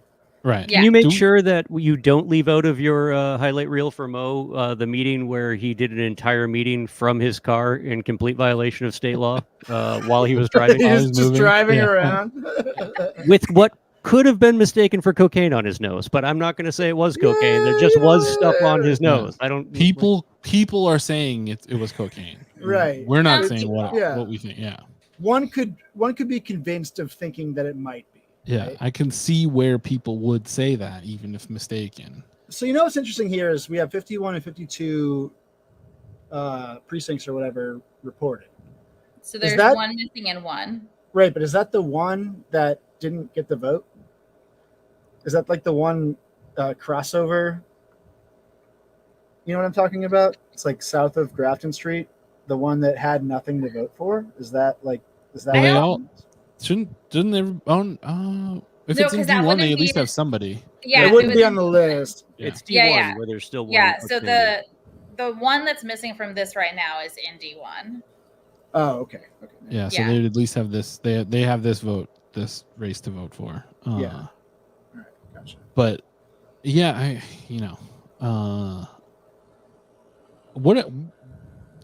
talking about people that saying weird, fucked up shit that's pro police for no good reason. Do we think that Kate Toomey is vulnerable? Not at all. She's just too far ahead. Like she's just everybody. If you don't know Kate Toomey the way we know Kate Toomey, then she's just like this nice lady that's been there for a long time and shows up to things and like, so it's hard to make the case that she's some sort of villain, because the fact is she's not, except that impact matters more than intent, right? Correct. That's my argument about her all the time. But like she is just like, she is nice white ladies. Yep. Right? Like she's like that incredibly corrosive, harmful, like, well, but I didn't mean to do that. But like that's so in 2016, so I've known Kate since I was in like high school. I grew up next door to her nieces and nephews, and she was on the school committee when I was in high school. And so in 2016, after the murders of Philando Castile and Alton Sterling, I was like a lot of like anti-racist white folks was like, how do I dig a little deeper? And I was like, you know what? I'm going to take Kate Toomey for a drink. I'm going to just be like, try to like heart to heart. We've known each other a long time. Like, I feel like you could be doing more, and try to like appeal to her, like, you know, sense of like familial responsibility to her Black nieces and nephews. And she, told me that she didn't like the phrase white privilege, that, you know, people are just out here living their lives. And I was like, yeah, that's the point. Yeah. Until they suddenly aren't. Right. Yeah. Right. But her whole like perspective was just like, well, because like it was just 1992, like second grade classes on prejudice. And I could not get her past that, even with 3 glasses of Chardonnay. Right. Kara, we actually worked together at that time, Kate and I, and she is literally the first, like, not a person on like a head on a TV, but the first actual live human being I heard say "all life matters" like 4 feet away from me, and just like my brain couldn't process it. But that said, as gross as that is, to your earlier point, I actually think that if we had ranked choice voting, Kate is the one person that might actually benefit in a weird way. Like, she would actually succeed because she is viewed as being so generally harmless by the average person who only encounters her at their fundraiser or like collecting Exactly. backpacks or coats for kids. Well, They don't yeah, see her as the sociopath exactly. who's probably the most dangerous person in that room. You know, and I think that's yeah. Sorry, go ahead. You know what's funny is that I actually got feedback from somebody that really likes my newsletter that was like, hey, can you be nicer to Kate? Mhm. Right? Where like that, I feel like the best political points I've been making my entire career with Worcester Sucks are like why Kate Toomey is bad and dangerous as a politician. And that's being absorbed by some people just like you're being mean to a nice lady, right? Yeah. And it's like, No, I'm not, but like, I get it. Yeah. But that's exactly it. No, I mean, but that's how she also presents it, right? Right. I remember running into her at CC Lowell one day, like probably not long after this, and she was basically just like, "Can you tell people to stop being mean to me? I'm trying." And I was just like, "What? No, you chose this. You're a public figure." That's what I think that she knows. I think she probably doesn't see herself as being, as being the villain or anything like that, but she does know what people think of her, and she wants to get away with not changing her views. Like, so I think she plays that kind of thing, like when it's that part of harmless a bigger, white lady thing. Yeah, well, it's part of a bigger, like when we talk about white supremacy, like this is what white supremacy is. It is the supremacy of white people's comfort, right? And like, so it is uncomfortable to talk about the actual impact that ShotSpotter, targeting has on communities. It is uncomfortable to talk about the fact that, like, no, we all know what problem pregnancy is. Right? It's uncomfortable.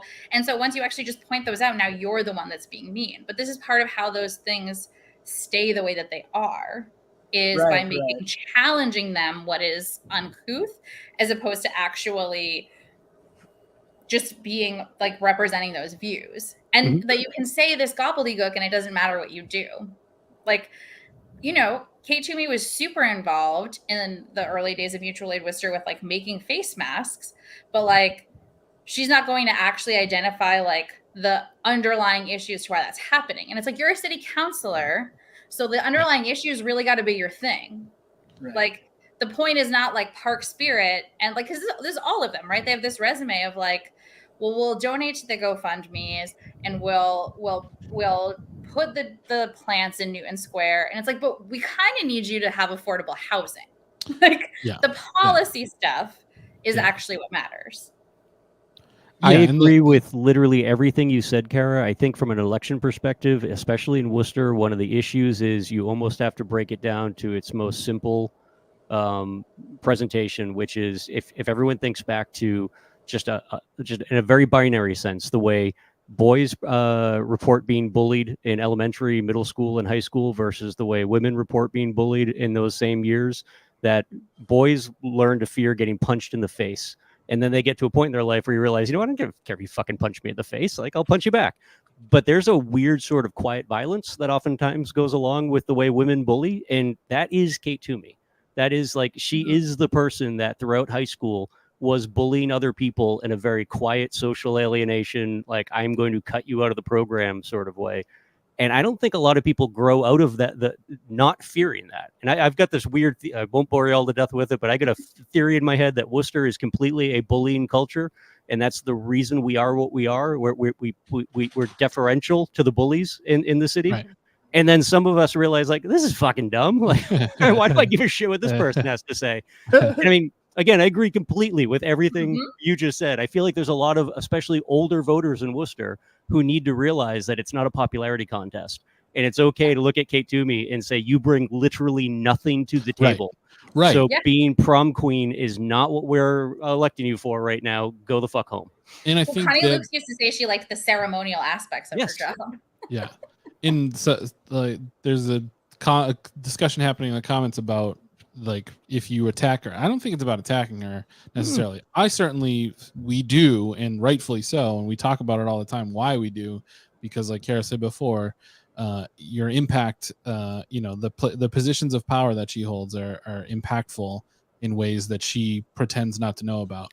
Yep. But when it comes to like really having an effect on her, like election results, her prospects and stuff like that, it really comes down to doing things that aren't aren't out in the open, like backlashable, you enlist your mom, enlist the older people, especially white women that know, my mom's a teacher. She knows Kate.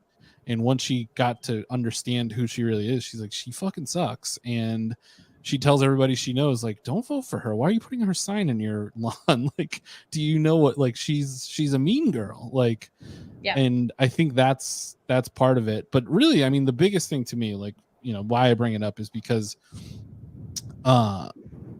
maybe we can't vote her out. Maybe she's still going to be the top vote getter. But what we need to do is box her in and get a mayor in there that's not going to put her on public safety, that's not going to give her the assignments that she wants where she can have maximum damage. If you can, takes that out of the equation a little bit, then it matters less that she gets as many votes as she does. Oh, here we go. Rob here. D2 hey Rob, candidate. What's up, man? How you doing? We can't hear you, Rob. Let's can you hear us, Rob? This. Ah, there he is. Hi guys. What's good, homie? Sorry. No worries. There we go. We'll get him. We'll get to the bottom. Hey, live TV. This is the excitement. We'll get Rob right back. We'll get him. I gotta go put the 10-year-old to bed. All right. Thank you for coming on, Kara. But donate to Worcester Working Family so we can send mail. And if people would like to volunteer to help us with video editing, it's just a capacity issue. It's me and Doug. So folks want to know how to find me on Twitter and stuff. So we would love that support. Great. Thank you, Kara. Have a wonderful night. Thanks, we'll talk to you soon. Looks like we got Rob back potentially. We'll just give it a moment here. Hey, Rob, how are you? Hi, everyone. Sorry, guys. No worries, Rob. No problem. How are you? I'm good, man. I'm good. Congratulations on a great showing. Yes, absolutely. Yeah, I'm really, excited to move forward, man, and continue the campaign. So yeah, really happy and really excited. That's great. So second place finish gets you onto the general. What are you thinking about going on to the general? What's your strategy here? What are you thinking? I mean, it's just really about continuing to connect with residents and go throughout the neighborhoods and really learn what's important to everyone else and what everyone's thinking about. I have ideas, and it's good to see that a lot of people are obviously agreeing with it. But one of my main ideas goals is to really be there for everyone. So I'm going to continue to go door knocking and connect with neighbors and residents and find out what's what everyone else is thinking about and what their concerns are and what their ideas are. So, but it's I'm a little speechless right now. It's been a good night. That's fantastic. I know we talked about people can listen to the Power Hour we did with you the other day. But now that we're kind of on the other side of that vote, like the things that we were talking about, like what are the biggest things that you're looking at that you think that are kind of speaking to people that you talked to during this campaign? Yeah, I think affordable housing is number one. Worcester, was for a long time, and it was a place where, families could build generational wealth and where folks could save up to buy a home. And that's, happening less and less now. That's concerning. So I think the affordable living and affordable rental and rental properties is really, number one. And then also, making sure our streets are safe, but also I'm hearing a lot more about equitable recreation, where, we saw over the summer where a lot of our local ponds weren't staffed for the whole summer.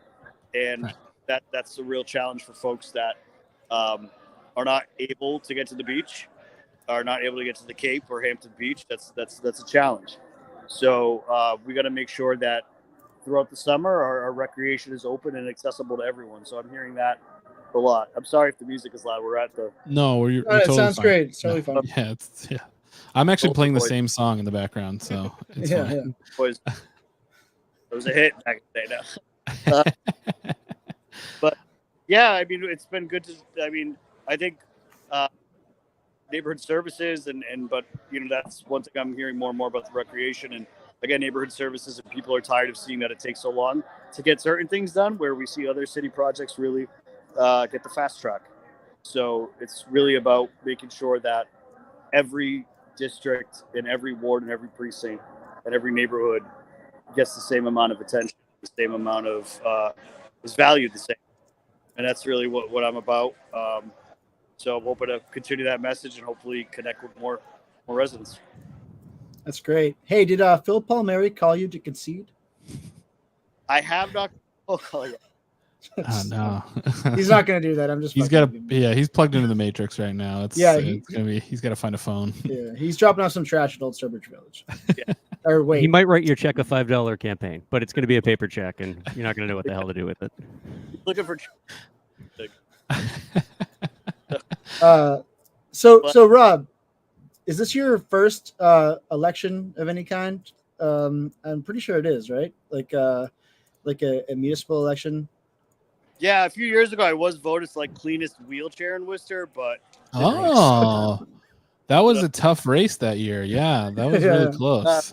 This is my first big election, man. So, but it's been I don't know what to say, man.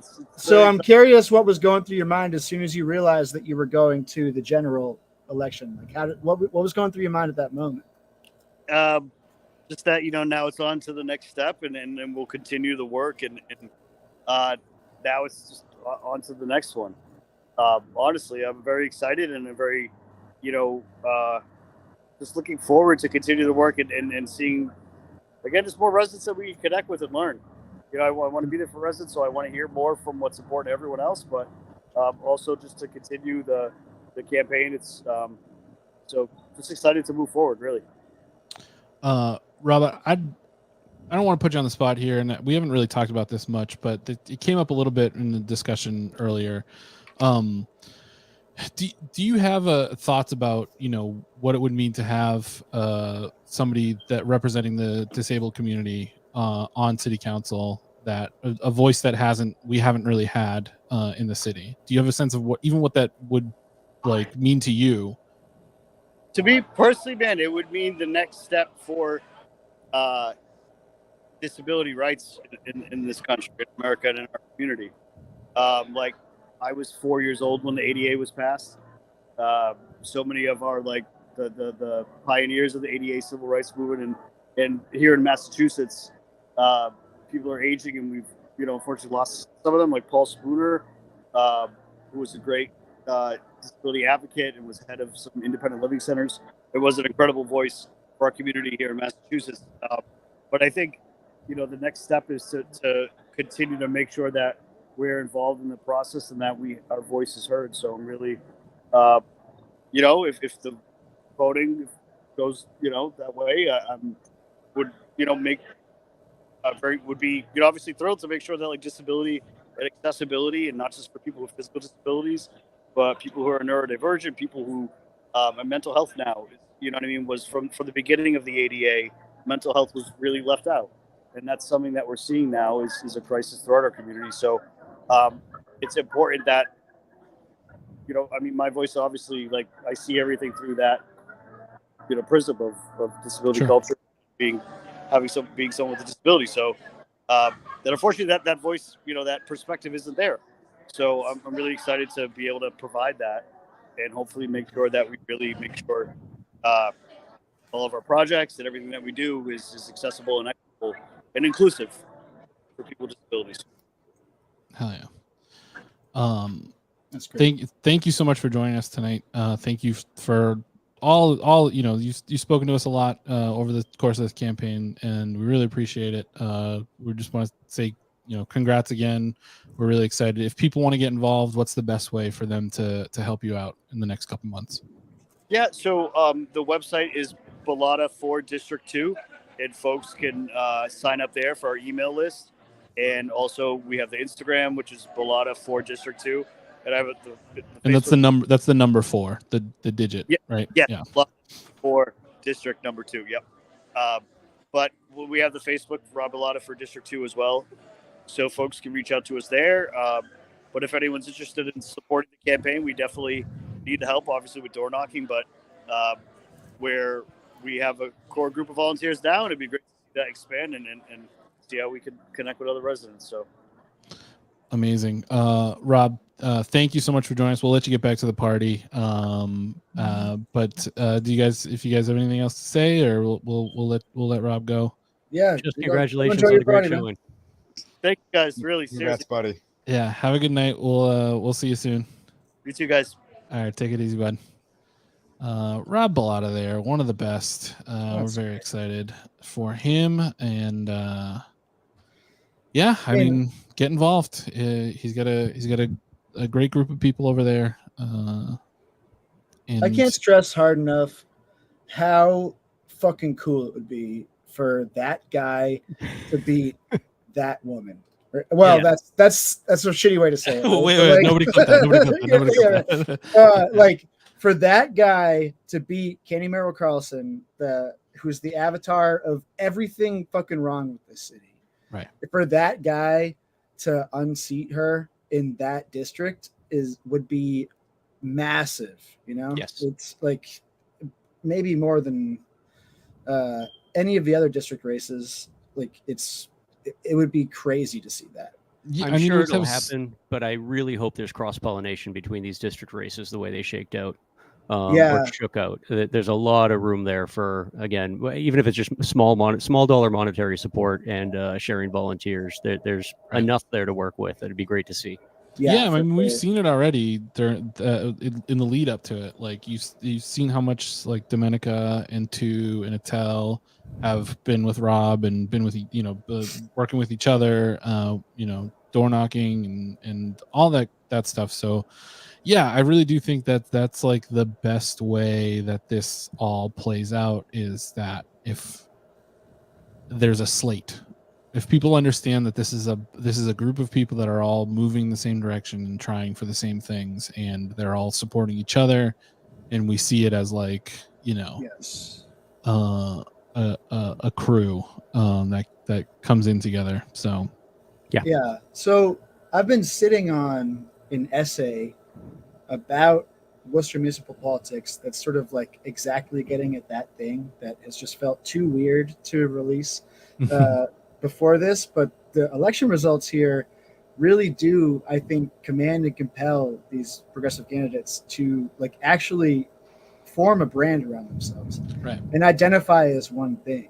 Yeah. And there's like the campaign infrastructure isn't set up for that, right? Yeah. It's like it's set up for like the sort of inter-party squabbles between like the exact same sort of Democrat that the public never hears about.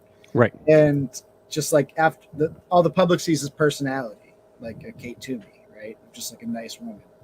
And like you don't see the violence of how a personality entirely formed around watching Law and Order relates to being the chairwoman of the oversight committee of the police department. Right.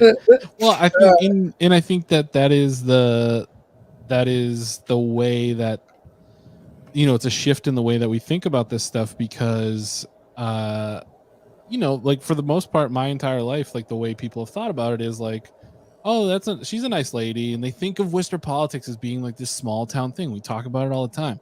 They think about like every solution in every problem that they even choose to address are small time shit. And the people that are winning, that have classically won elections in the city are small time thinkers and are like, oh, I'm nice, but you couldn't get a gauge during an election on what Kate Toomey thinks about any given thing. If you didn't already know that she loved the police, all you would think is like, oh, she runs as like a regular old lady.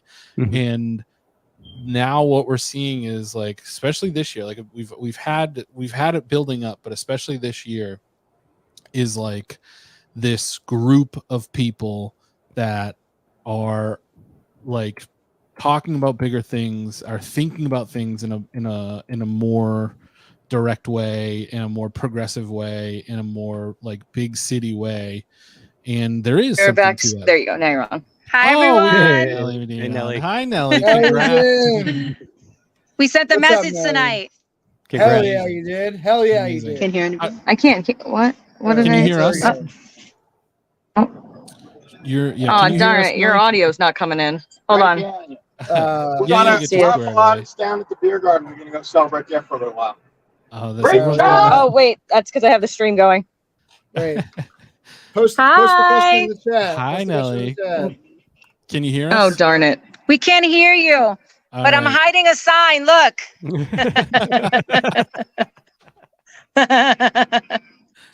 We cannot have that in the background. So it's a good night. I worked really hard. I knocked on a lot of doors. I think we said a really strong message that we're not going to mess with education. I'm thrilled. We have 24,000 constituents. We have 60 plus languages, 5,000 students, 11 schools. We definitely need someone with emotional intelligence who's going to bring people together, not separate them. And so I'm just thrilled. At first, I wasn't going to take this opportunity, but when I found out that it was Mr. Reed, I realized that I had to. But after reading the 7 questions in patch.com, that really made my heart drop. I realized that this is something I was made to do and meant to do. And I'm going to kill it. I look forward to kicking Kathy's ass in 2 months. And for this one to not be a thing. Thank you. I can't hear anyone, but I wish I could. Yeah, we love it. We love it. All right, solidarity forever. Go have fun. Yeah. Solidarity forever. Go have fun. Yenny. Video on Fantastic. one device that from was- them streaming it. So we see that there's questions about how to get involved. So Sure, yeah. how do you get involved? Yeah, you can reach me at Nelly Medina for School Committee on Facebook. I have a link there that I'll post tonight where you can just fill out a form and you can volunteer. We need donations now that I'm the Democratic candidate. They've been streaming in very slowly. So we want that to change. We also need volunteers on the door. We need phone calls. We need it all. I'm a BIPOC candidate running in a majority Caucasian district. And so I can use all the help I can get. So yeah, I'll post something and then I'll keep everyone abreast. And I guess it's time to get a website and an Instagram. So I'll be seeing you on X soon. Bye-bye. Wonderful. Anything else? That's it. Thank you. Thank you, Nelly. Thank That's you great, so Nelly. much. Everybody. That was so sick. That's incredible. Thank you to Yenny for helping with that, for making that happen. Yeah, Yenny, that was great. Yenny, we'll everybody send Yenny messages thanking her. We'll track down Nelly's donation site. We'll get that going too, going forward. So all the support that we can muster for Nelly in that race. I think it's a very important one, especially because we're starting one down on school committee, essentially. Right. Yeah. And that's like sort of the hardest thing to get people motivated into with the district thing, because no one knows the boundaries of these districts. Right. It being the first year, but it's gonna take a long time for people to actually intuit what school committee district they're in, and the fact that it's different from the city council district. Right. So I feel like people need to get involved, sort of absent of whether they're a voter or they live in that district, and just understand the sort of symbolic significance of that race. And just like Nelly said so perfectly, she can't wait to kick Kathy Roy's ass. And I think that all of us cannot wait for her to kick Kathy Roy's ass. We need to make sure that happens, Yeah. But and that ties in perfectly with what we were talking about right before she came on. It's like this idea, that someone's going to clip that and someone's going to try and use that against Nelly, and some people are going to get they're going to, the vapors are going to start and all that.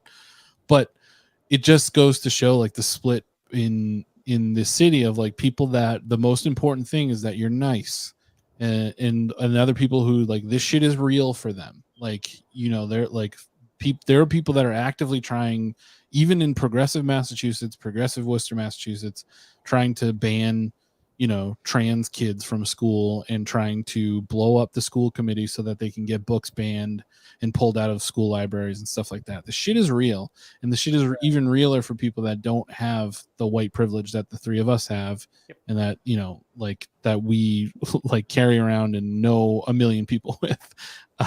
See, there you go. It's a real fucking thing, dude. You can hold in your fucking hands. So Nelly's coming at this place from a position of, she doesn't have the privilege that Kathy Roy has to be I can win this race and just run roughshod over this city and do whatever I want to build the school committee in my image or build public schools in my image. But it's very, it just goes to show, like, Nellie didn't run because she wants to be cool or popular. She ran because she needed to. Right. And so she deserves all of our support, and we got to give it to her, man. We got to do everything we can. The one of the things that I think is healthy to look at too, and I don't want to get people's hopes up for November, but if you look at Attel's numbers and her showing in general, not just this year but last time around as well, I mean, this district D5 is very much a bellwether, not just for Worcester, like, as a whole, but it's considered a bellwether for Massachusetts. It's considered a bellwether on a national level. It wasn't too long before they mixed up the precincts and broke up the voting places. It used to be that you'd have national poll watchers at the old temple by Worcester State, because you could get a really good sense of what was happening on a state level and a national level based on the turnout there. Huh. And I do think there is something to be said for the idea that what we have seen repeatedly, a leftward push over in D5, is something that we can expect to continue seeing in the city. And worst case scenario, you could almost end up with, like, D2, say it doesn't go Rob's way. That's their choice to be the weird little corner of Worcester that nobody is just going to be left in the dark. If things didn't go Nellie's way, you are carving out just one corner of the city where people have to be able to look in the mirror and say, yeah, we're going to be the weirdos that are going to stand our ground, literally in a different century. I don't see it playing out that way, though, man. I'm actually getting more and more hopeful, as much as I like to be cynical about this city, that voters are starting to realize that choices have consequences, and they actually matter. Right. And on the city council side, I just like to reiterate, because this gets lost in the sauce of the day-to-day and all the petty squabbles and the dramas of a campaign season. There is an 8-3 split essentially on the city council. If that 3, which is our progressive bloc, gets up to 6, the damage isn't the right word. The shift in the way that City Hall operates and looks, and the priorities that it has, and the demands being made of the administrative staff is insane. We have never been, to my memory, this close to having a block of consciously, left people that could actually do it here. We have a very rare opportunity here that we shouldn't belittle it by being like, oh, it's just city politics, right? Like, no, this is the opportunity to show that we can overthrow a neoliberal, developer forward, developer first City Hall regime in this city, and that same regime exists in every fucking city, and it's a massive barrier to changes that need to happen. Right. So I think that's how it should be framed, is that this is a rare opportunity. It's worth getting involved in. It's exciting. Yeah. And the results tonight just confirmed that to me, basically. Absolutely. Yeah. Yeah. So, I think this is like you guys are saying, this is a great bellwether. This is a great data point. The push, it needs to ramp up from here, because increasing the pressure is going to make things better, not laying off, not hoping for the best and hoping not to piss anybody off. No, it's our side that needs to be pissed off and needs to push. And somebody said it in the comments pretty early on tonight. It's really exciting to not have to vote for anybody mediocre this year. Mm-hmm. And you don't have to. Yeah, right. You don't have to. You don't have to hold your nose and vote for anybody. You don't have to vote for, Joe Petty. You don't have to vote for anybody that you wouldn't prefer on the council. You can vote for everybody cool. And that's really exciting. And I think, it starts with the mayor, and then if we can, like you said, shift this just a little bit, then things really start to get exciting. They really do. They really do. And if we can flip the council, then next thing we can do is get that battery replaced in Bill's smoke detector. Yeah. Oh my God. Can you even imagine what? Be a whole new Worcester. It's just that the Utopia meme pops up. Yeah. Worcester, if Bill's smoke detector had a battery. It's like space cars, flying hovercrafts. Well, that feels like a good place to wrap up. I kind of think we even just kind of gave our wrap up thoughts there. If people want to get involved, reach out to these campaigns, ask us questions. We're always happy to answer any questions people have or try and send you in the right direction. Donate if you can, volunteer if you can. These are great groups of people that are running these campaigns, and they can use your help. And yes, kids, Tom, get that out of there. And not to self plug, but these people are going to tell you who they are every Tuesday night, and we are going to continue to be here every Tuesday night to make sure you don't fucking miss it when they tell you exactly who they are. So come keep hanging out with us. We're having fun here, and hopefully it is making an impact. Yeah, you guys are all amazing for joining us tonight, for hanging out. So sick. What a great turnout. Please, what a fun stream. Keep it up. Awesome. Yeah, let's keep going. Jay never called. Oh no! What? Hey, we'll get him on next time. Yeah, he's probably busy standing outside of Attell's party trying to film people.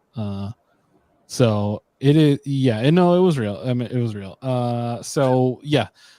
Please subscribe to Bill's newsletter. Worcester sucks, and I love it. Really becoming the clarion call for for the way we think about things. This group of people. BillShaner.substack.com. Get all your most important news and fake advice. I mean, bad advice. It's real advice. It's not fake. WorcesterSucks.email to sign up for that. Make sure you're supporting Bill so he can keep doing the work, keep getting cool guest writers in. Some really amazing stuff has been coming out lately and will continue to come out, I assume, until the election. Yeah. So do that. Support us. Follow us at WCT3000. We will, like I said, answer any questions you have there. WCT3K.storenv.com. Get your cool shirts. Eric Stratton wore one to the polls today. Very cool. Be cool. Get a Commenters Union shirt. We got some good feedback on a recent order for those shirts. They really do. These guys, they look so good. And I blown away. Just everybody give it up for Travis. Travis is for awesome. all the incredible graphic work that he does for us. Hire him to do your graphics. Buy a Nico shirt. We maybe need to add in like a broken website in somewhere in that graphic. Nah, let's take it easy on him. It's just the preliminary. We love He'll Nico. have it figured out. We're the biggest Nico fans in the world. It's not his fault. Technology's tough, Yeah. Guys, if you haven't gotten tickets already for this Sunday at That's Entertainment, we have Dan Telfer coming in for a stand-up show. He's a very famous comedian and dungeon master for Brian Poseidon's Nerd Poker podcast. This is a stand-up show. It's a stand-up comedy show at That's the first of its kind ever happening there. Probably the last, but blow it out this weekend so we can do it again.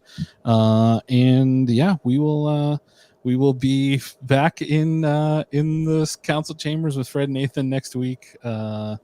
Brendan, get his whereabouts before next week. We need eyes on him. It's been a few days. I'll see what I can do. Please join us again next week. We love you all, and we will see you next Tuesday.